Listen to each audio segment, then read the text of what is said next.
I'm sure some of you have worked out the missing word from these quotes is habit, and that's going to be the topic of the talk today. So what exactly is meant by habit?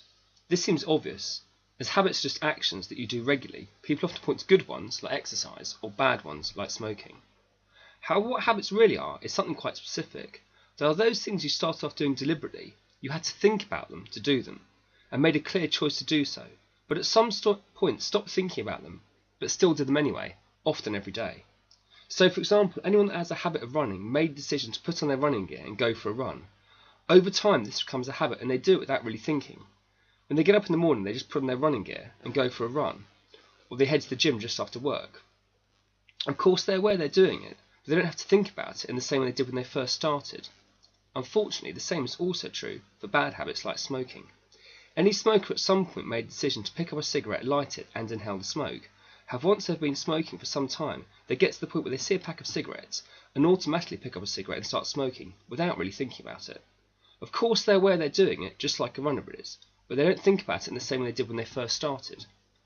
Now these are two quite obvious examples of habits, but there are hundreds of others you would not really think of. So for example, tying your shoelaces is a habit. It is something that when you first started doing, you really had to think hard about, as actually tying your shoelaces is quite complicated. However, once you've done it hundreds of times, it is something that you really don't have to think about. You just put on your shoes and do up your laces. You've got lots of other habits like getting dressed, having a shower, and getting your breakfast together.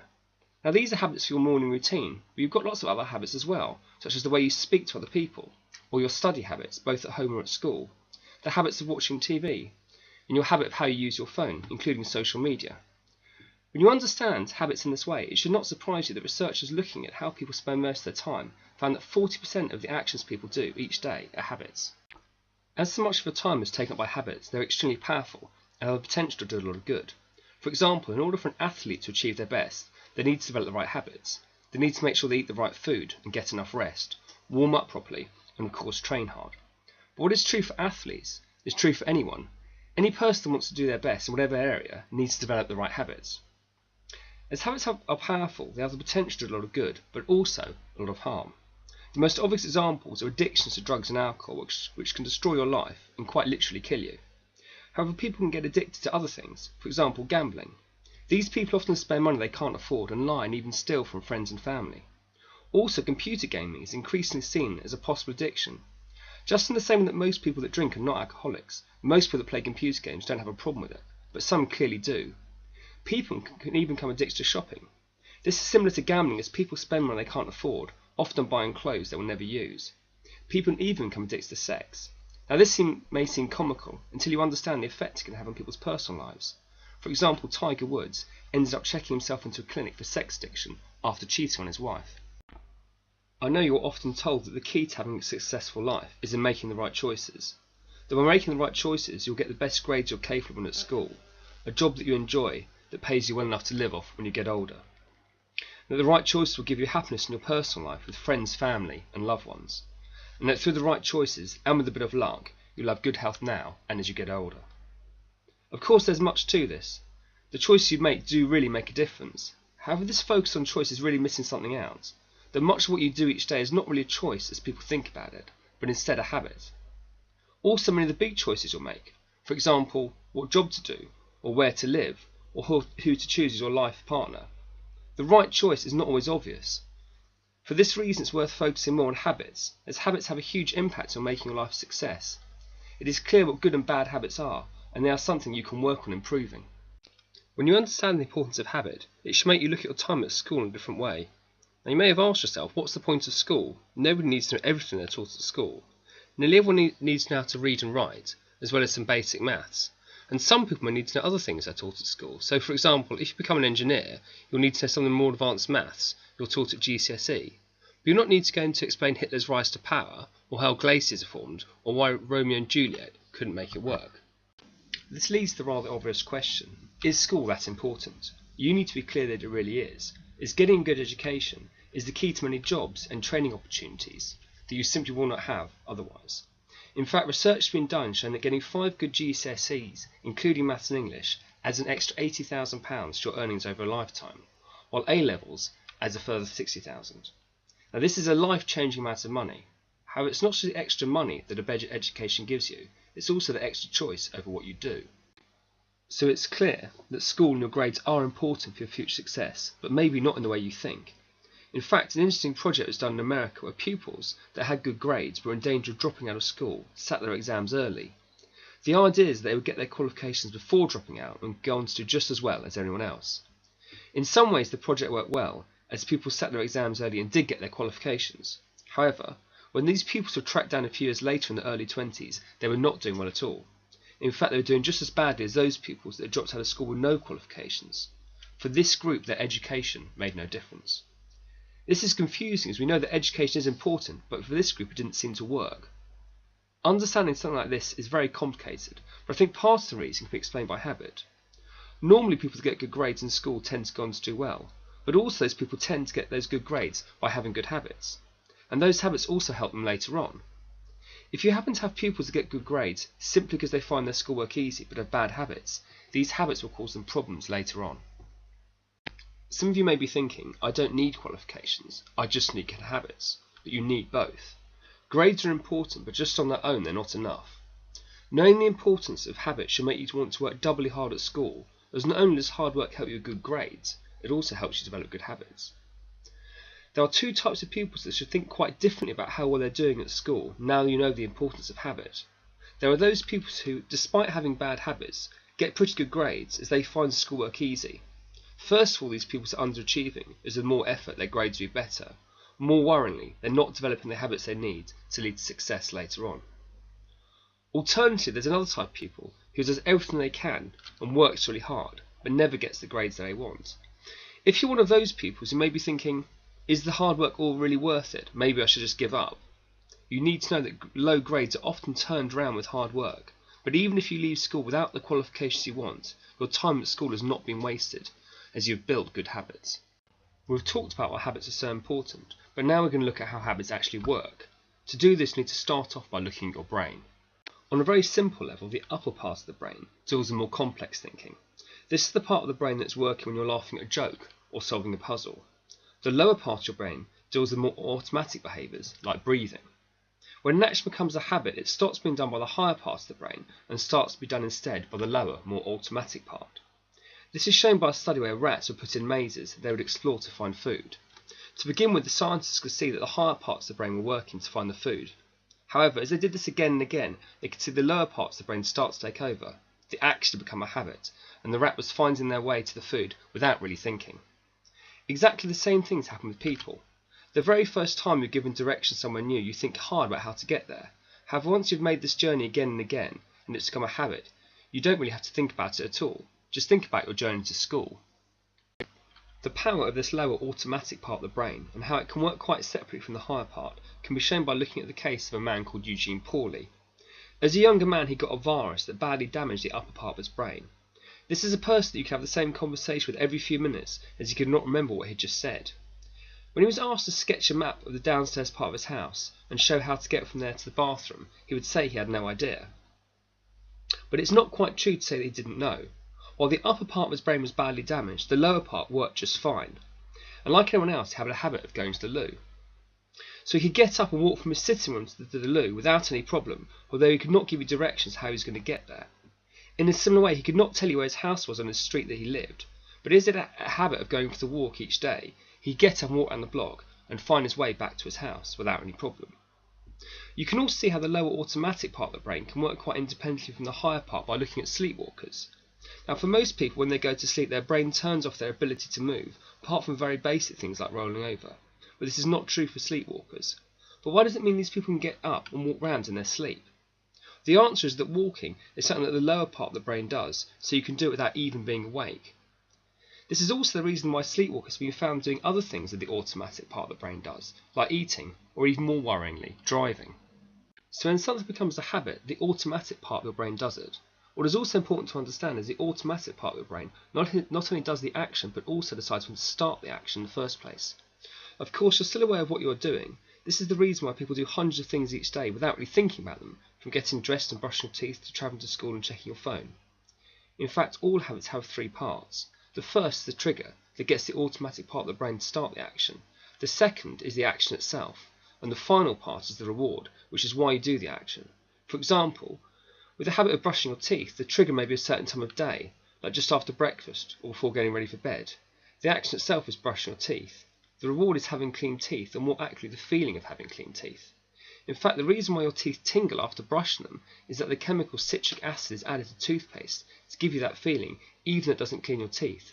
In fact, before this chemical was added to toothpaste, hardly anyone had the habit of brushing their teeth, as there was no reward for it. This may seem silly, but just think about brushing your teeth and not getting that tingling feeling. It would just not be the same. In a similar way, chemicals are added to soaps to make them bubble and foam as a reward for using them. Again, this may seem silly, but just imagine washing with soap that did not foam. It just would not be the same. All habits have these three parts: the trigger, the action itself, and the reward. Think about using a mobile phone. The trigger could be something like the ping of a notification. The reward could be a feeling of connecting with other people. When a habit is firmly established, you start to crave the reward as soon as you experience the trigger. This is why you find it so hard not to check your mobile phone when you know you've got a message. You should know that people designing your mobile phones and the apps that go on them know everything there is to know about habits. And if you're spending a large amount of time on your phone, you're being manipulated. We've talked about how there are many different types of habit, but you should also know that there are many different types of triggers as well. For example, someone has a habit of drinking a fizzy drink may have the sight of their favourite fizzy drink as a trigger. A trigger can also be a certain time of day. For example, many people first in the morning make a coffee, which often forms part of a wider morning routine. A trigger can also be an emotion. For example, people face feelings of stress or anxiety, sometimes overeat. The company of certain people may be a trigger for actions both positive or negative. So what have we learned? That habits are actions that you started doing by thinking about but ended up doing without really thinking. That roughly 40% of the actions you do each day are habits. That because habits take up such a large part of your time, they're hugely powerful, having the potential to do a lot of good, but also a lot of harm. We've learned that school is a place where it's important to work hard, not just to get good qualifications, but also to develop good habits. That good qualifications, while important, are not enough on their own. We also know what habits are in terms of how the brain works. Then when we start doing an action, the higher part of the brain that deals with complex thinking takes the lead. However, once you do it again and again, the automatic part of the brain starts to take over, and that is when the action becomes a habit. Then eventually this automatic part of the brain decides when to start the action in the first place, although we're still aware we're doing it. Finally, we learn that all habits have three separate parts: the trigger, which gets you to start the action itself, and finally the reward. Also, just as there are lots of different types of habits, there are also many different types of trigger.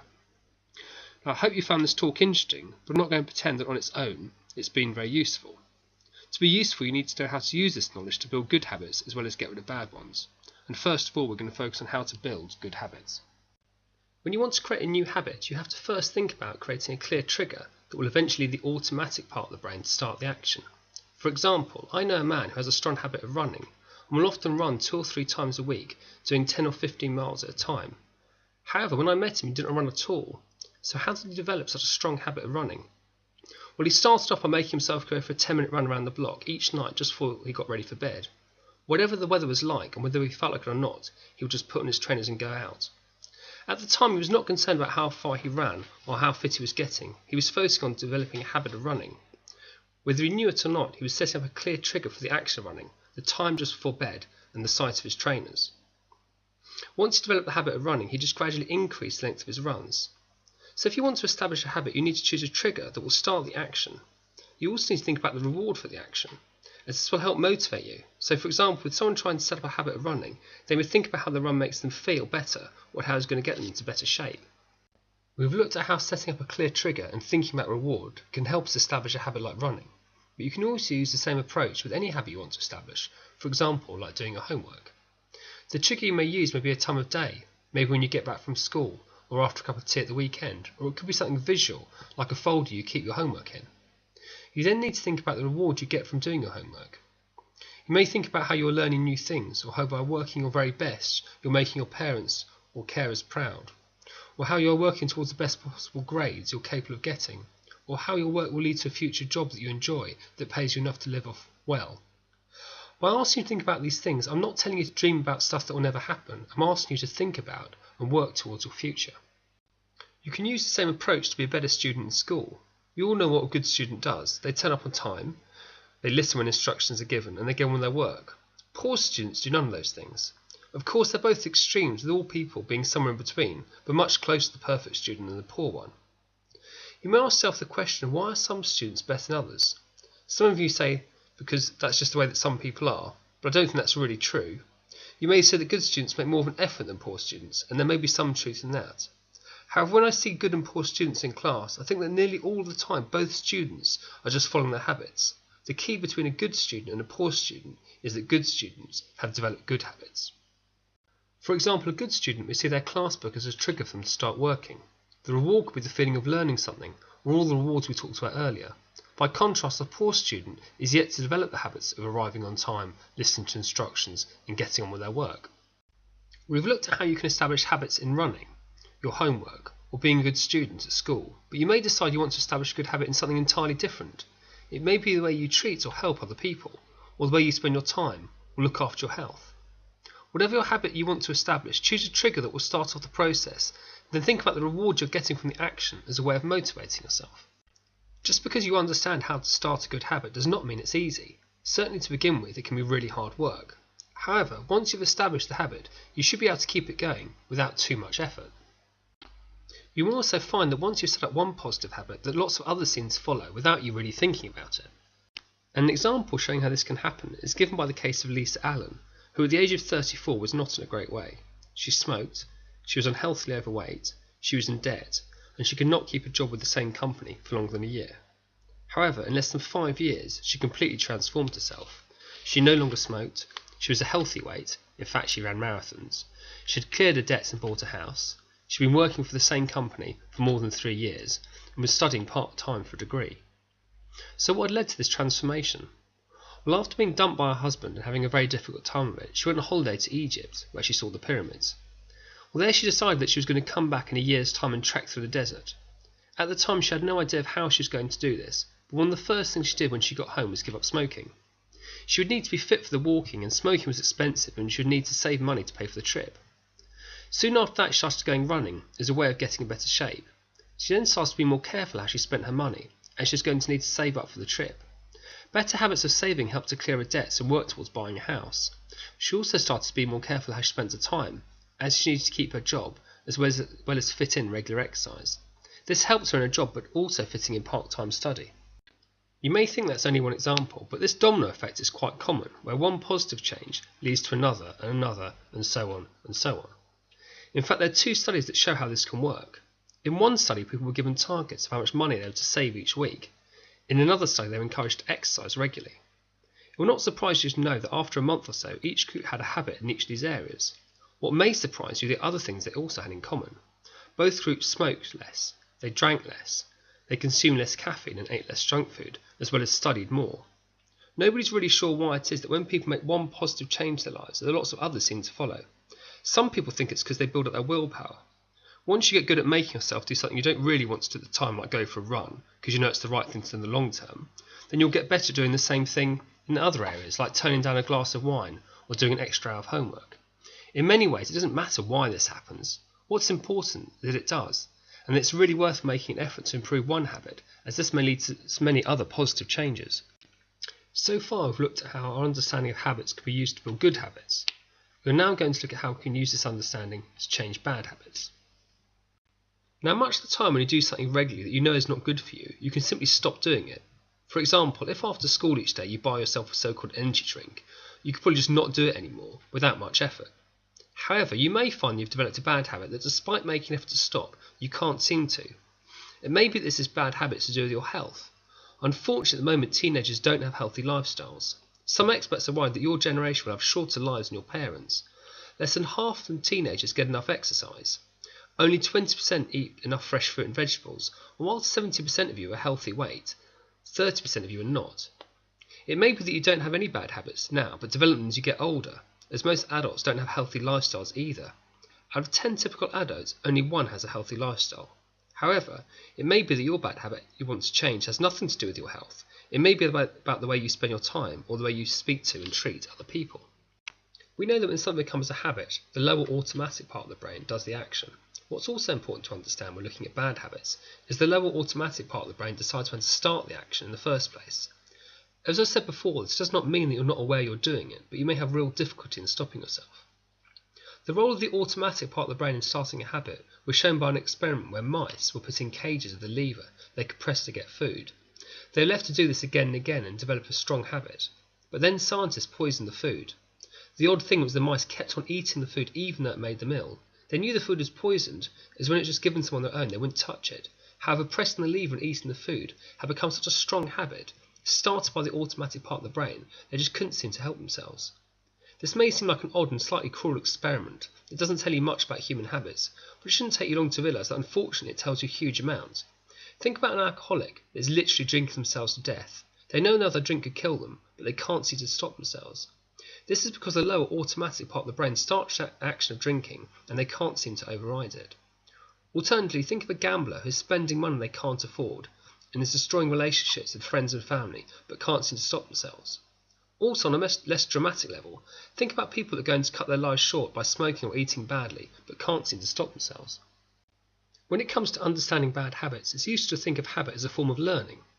For example, I'm sure most of you can ride a bike. If you don't ride a bike for a few years, or even 20 years, you'll still be able to get on a bike and ride it just fine. You can't unlearn to ride a bike. The automatic part of your brain knows how to do it, and it's not going to forget. Now that's great when it comes to riding a bike, but it's not so great when it comes to heavy drinking. The automatic part of an alcoholic's brain has learned to drink to excess, and it can't be unlearned. That's why they say once you're an alcoholic, you're always an alcoholic, and the only safe thing to do is not drink at all, as you won't be able to drink just a little bit like other people. Well, so far so depressing. But does our understanding of habits help us get rid of bad habits in a similar way that it helps set up good habits? The answer to that is yes, as what we can do is keep the bad habits trigger and reward, but just change the action itself. When I first heard this, the idea of keeping the same trigger and reward, but changing the action, it just didn't make any sense, so I want to give you an example. So an alcoholic wants to give up drinking starts off by trying to work out their reward for drinking. Why is it they drink? Well, that may seem obvious. They like the feeling of being drunk. But in fact, that's not true. When alcoholics ask why they drink, many don't even mention the feeling of being drunk. Many don't like it at all. Instead, they say things like, I drink to reduce my anxiety, to be able to let off steam, to be able to put my feet up and relax. Or they say things like, I drink to be with friends, to socialise, to be with other people, to feel part of a group. Once they've realised why they drink, they need to find another action instead of drinking that gives them the same reward. So, for example, instead of drinking to reduce their anxiety, they call a counsellor to speak to about their problems. Or instead of seeing friends at the pub, they could go to a meeting of other people that were also trying to give up drinking. Alcoholics giving up drinking also have to work really hard to understand the trigger that starts them drinking in the first place. Is it, for example, a feeling of loneliness or boredom, or not being good enough? Or maybe they're trying to forget something painful that happened to them in their past. It's important to understand the trigger, as they can see when they're likely to start drinking, and make sure they do the other action instead. Now, I don't want to give the impression that for severe alcoholics, giving up drinking is simple and easy. It really isn't. It's a difficult and painful process that people often don't succeed the first time they try. Now, I hope none of you have drinking problems, but you may have other bad habits you would like to break, or maybe you feel have a habit that you don't want to stop altogether, but would like to cut down on how much you do it. Whatever your bad habit, you can use the same approach of keeping the trigger and reward, but changing the action. For example, you may feel you're spending too much time gaming. In fact, excessive use of computer games has been recognised as an addiction by some doctors, and while most people that play computer games don't have a problem, some clearly do. If you feel that gaming has become a bad habit, you may start by looking at what your rewards are for gaming. What is it you really get from it? Again, it may seem like a silly question with the answer of, I just like playing computer games. But just as with alcoholics who really drink for other reasons, the same is true of gamers. Do you play because it gives you a sense of excitement? Or do you play as a means of escape or way of socialising with friends? Once you have found the underlying reason you game, you can try and find another action that gives you the same reward in another way. For example, if you get excitement from gaming, you may decide to get it instead by going to the local skate park. Or if you do it for escape, you can instead watch a film or read a book. Alternatively, if gaming is a time for you to socialise, you may instead choose to meet up with friends. You also need to think about what the trigger is for gaming. Is it just a time of day, for example when you get home from school, or is it a feeling that starts you playing, for example of boredom or loneliness? This will help you spot when you are most likely to start playing, and so you can make sure you do the alternative action instead. Of course, this is only one example, but it shows how an understanding of how habit works can be used to help you change your behaviour. And while gaming may not be a problem, if you're honest with yourself, you probably have some bad habits that you'd like to change. This approach of keeping the trigger and reward, but changing the action itself, often works, but it does not always work. For example, alcoholics are often able to give up drinking for a number of years, maybe even 5 or 10, but then a crisis comes along. It could be the loss of a job, or a divorce, or the death of a loved one, Now some people under this pressure go back to their old bad habits, while others, although they find it difficult, still manage to stay away from drinking. And why is it that some people, when faced with a crisis, still manage while others start drinking again? When researchers asked this question, they heard the same response again and again. People talked about their religious faith. Does that mean that you'll only ever be able to give up bad habits if you believe in God? No, although it may help. What is really important is that you believe in your ability to change. Now, I know that you are sometimes told that you can do anything you want to, and I'm sorry to say that's not true for anyone. However, you should have faith in your ability to change for the better. So what have we learned? That habits are actions that you started off doing by thinking about them, but end up doing without really thinking, although you're still aware you're doing them. That is so much what you do is habits, they're very powerful and have the potential to do a huge amount of good as well as harm. That school is a place where it's important to work hard, not only to get good qualifications, but also to develop good habits. And that while qualifications are important, on their own, they're not enough. We've also learned a little about how your brain works regarding habits. That once something becomes a habit, it is done by the lower automatic part of the brain, and that this lower automatic part of the brain also decides when to start the action. We've learned that all habits have three parts: the trigger that starts the action itself, and the reward for doing the action. That if you want to set up a good habit, you need to choose a trigger, and then think about the reward as a way of motivating yourself. Also, once you make a change in establishing one good habit, that you may have a domino effect with lots of others also following. That when it comes to getting rid of bad habits, you need to think of the action as a form of learning that you may not be able to unlearn. In these cases, you need to work out the reward for the action and then find something else that gives you the same reward, using a different action. Finally, to be successful in doing this, it's critical that you believe in your ability to change for the better. Thank you for listening. I hope you feel you've learned something useful. This talk is based on the book The Power of Habit, Why We Do What We Do and How to Change by Charles Duhigg. The talk is focused only on the first part of the book, looking at habits for individuals. The book has two further parts not covered in the talk, which are also really interesting. One looks at how habits work within organisations, particularly companies, while the other looks at habits of societies and the idea of free will. If you have time, I'd strongly recommend reading the book. It's successful while being very well researched. Even the first part contains lots of interesting material that I couldn't include due to limited time.